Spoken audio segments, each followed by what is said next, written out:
We're in the final moments now.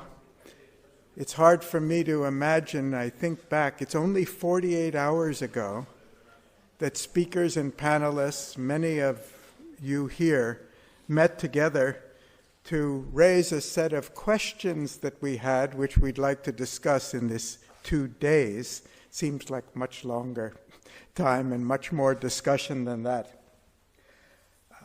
Alexander, in his concluding remarks, he said, now we've discussed so many pieces of the puzzle, we need some way to put it all together.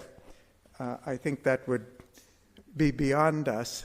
But I'm reminded of an old story of a child who was given a big jigsaw puzzle with all the pieces scattered, and he had no way of figuring out how to proceed with hundreds and hundreds of pieces to collect it all together, until his mother said, turn the pieces over.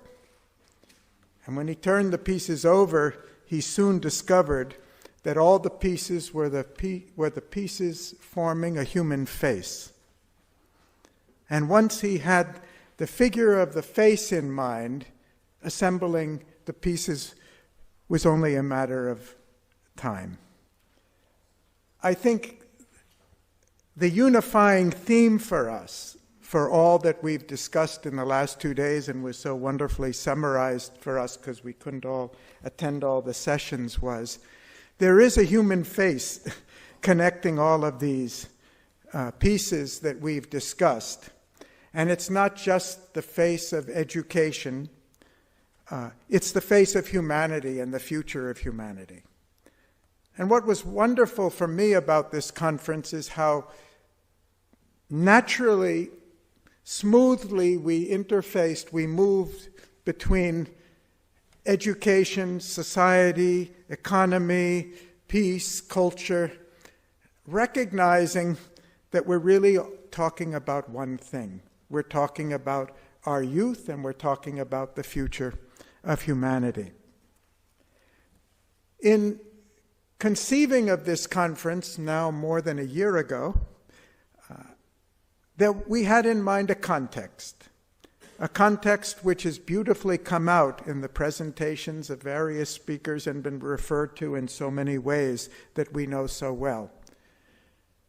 A context that presents challenges, threats, anxiety, uncertainty, as well as unprecedented opportunities. One of the insistent themes raised over and over again was the challenge of technology and what is coming with the fourth industrial revolution.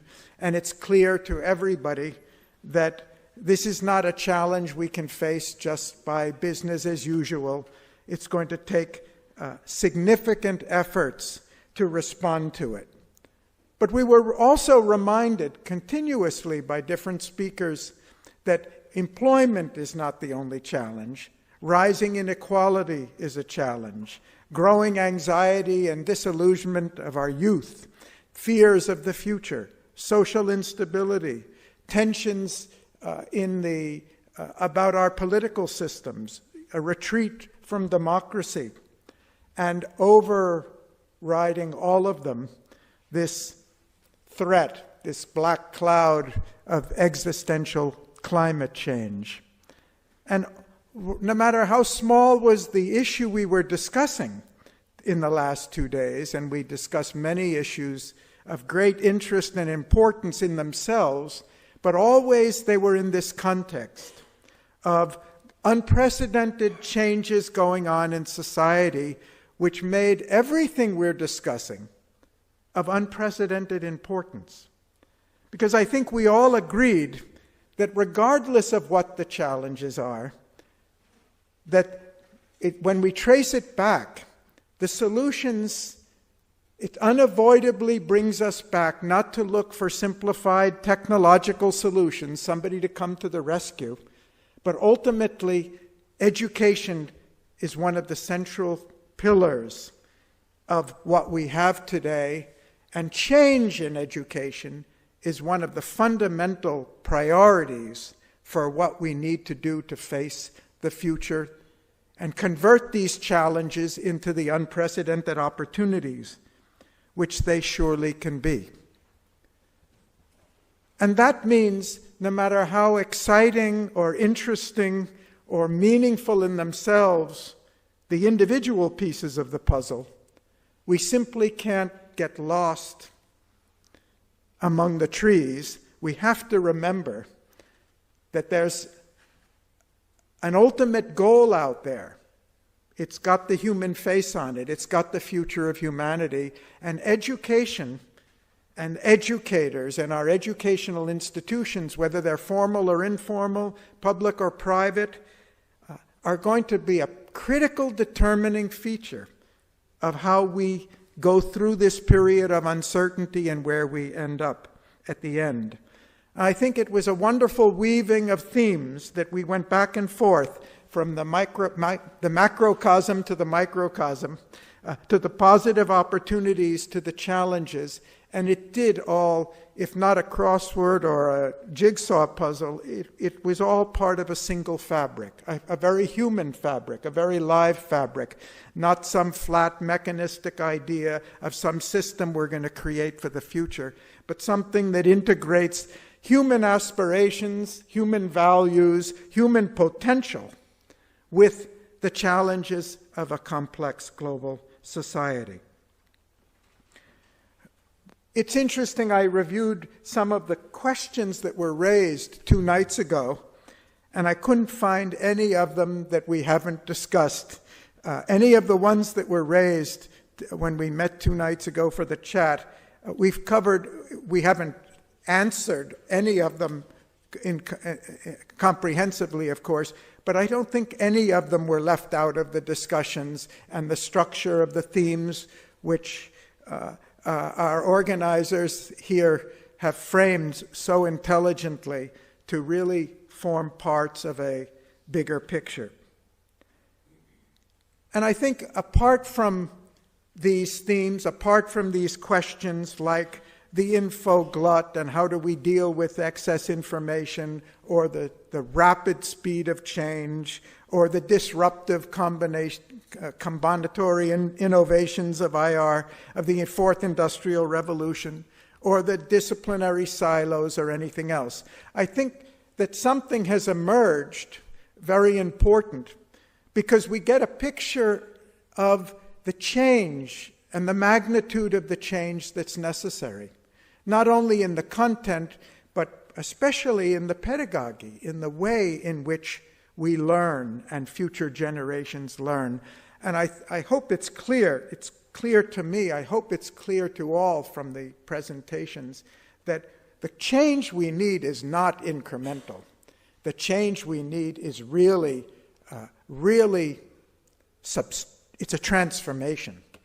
And we all know that an institution that traces back its roots to the time of Confucius or before and has such deep roots in the past is not going to change overnight, and it's not going to change easily, but it can change. This is the most enlightened institutions we have in humanity, not our government institutions. This is the place, if we're going to show to the future, this is where leadership really begins. I think it's also clear that education alone is not the solution to these challenges. Education is one key component of a wider strategy, and many of you discussed the the ecological and economic and social and cultural dimensions of the issue. We have to find a way to piece it all together. And this has been of great help and relevance to the World Academy of Art and Science, and fulfills an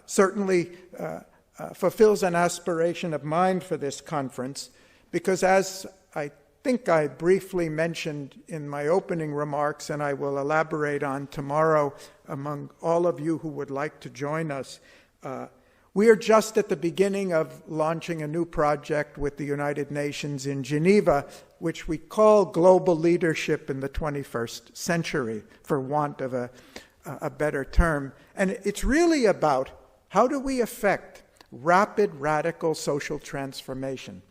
Not just in education, but in our economic system, in our financial system, in our political system, in our social systems. There's no institution in society today that says we're okay as we are, everybody else should change.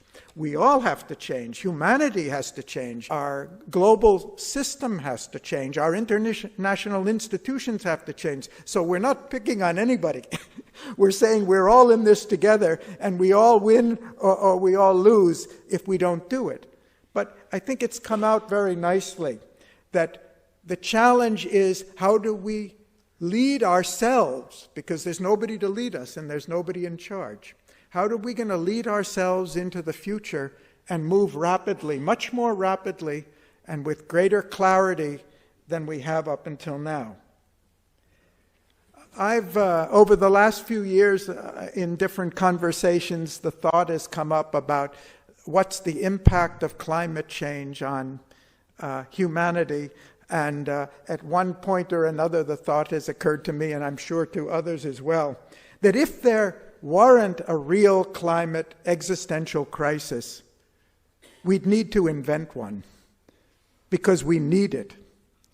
Because nothing less than that overbearing weight of it seems to be enough, and even that doesn't seem to be enough, to unite us, to move together to the next stage of global social evolution. We need a challenge like that. And it also occurs to me, since there was a lot of emphasis in this meeting on the threats from technology and the problems that could come from the fourth industrial revolution, that if there wasn't a fourth industrial revolution coming on, that we should probably invent that too. And to think of it in the most positive way, not because it's going to replace human beings, but because it helps us to define and ask ourselves, what does it really mean to be human? We don't, most of us, mourn the fact today that we're no longer plowing the fields by hand, even in countries, developing countries like India. Nobody's sorry that the tractor has replaced the human being in physically plowing, or that things we used to do by hand in my grandmother's generation when the washing machine was first invented in the U.S. Nobody's sorry that we don't wash clothes by hand anymore, or grind the food in India by hand anymore, any of these things. It liberates us from the past, the physical drudgery of being human, of survival. It gives us an opportunity to really develop what is unique about us, where we're not just to be compared with how many men are equivalent to how many horsepower for pulling a load or moving things, but we can do that which makes us really unique. And to do that, it's not enough that we say, well, machines are going to eliminate a lot of the jobs that we have, and we're thinking about an educational system that's going to somehow enable us to compete with the machines? Or is it going to be an educational system that enables us to do what no machine can do, which is to be a human being?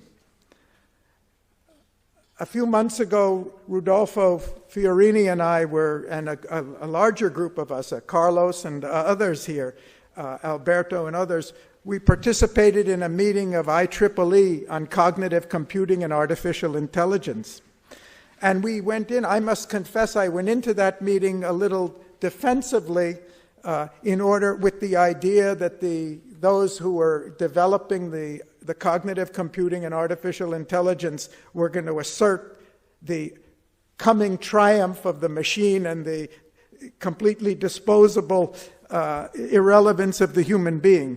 And it was very heartening to hear the cognitive computing experts laughing at the idea that machines will ever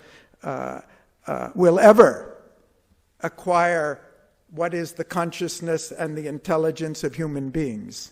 So if there's a problem, it's not with the machines taking over for us, it's for us forgetting what is really the essence of our humanity and our potential. And who's going to remind us of that if it's not our educators? Who's going to remind us of the future we have and the future evolution we have if it's not done in our educational system?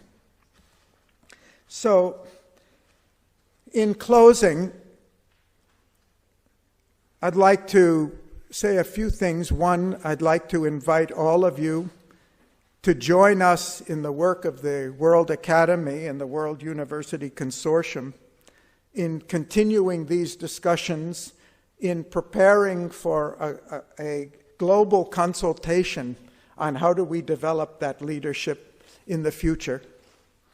I have a few specific requests apart from please join us for the meetings if you're available, which Nebosha mentioned. Send us copies of your presentations from this. I know Nebosha is planning a publication for this, but in addition to that, we'd like to host them and make them available on our websites. We have a journal, two journals, Cadmus Journal and Eruditio. Please, if you have articles, you'd like to contribute articles on these themes, we'd be very interested to receive them and publish as many as we can in our upcoming journals. You can see cadmusjournal.org, worldacademy.org for Eruditio. If you're interested in knowing and being in touch with the Academy, please send us your mailing list. If you're not, send us your address if you're not already on the mailing list to support@worldacademy.org. And I must now thank again the organizers and those here who have done so much to make this conference possible and wonderful for all of us. Vladimir Kostic and the Serbian Academy of Sciences, who's been our host here. Alexander Vladovic from the Serbian Economics Association, where we will be, who's been an important supporter of this, and we'll be meeting there tomorrow. Dragan Durasin, who's been from the very beginning, working so closely with us in partnership on the design and implementation of the conference, and we couldn't have done anything without you. Thank you. And Ivanka Popovic from the university, from Belgrade University, and we are grateful for the participation of faculty from the university, and we hope and look forward to a partnership with you in future. Our very good friend who just celebrated his birthday a few days ago on Sunday, right? On Sunday, Nebosha Neskowicz, who's really surpassed all our expectations. Thank you, Nebosha.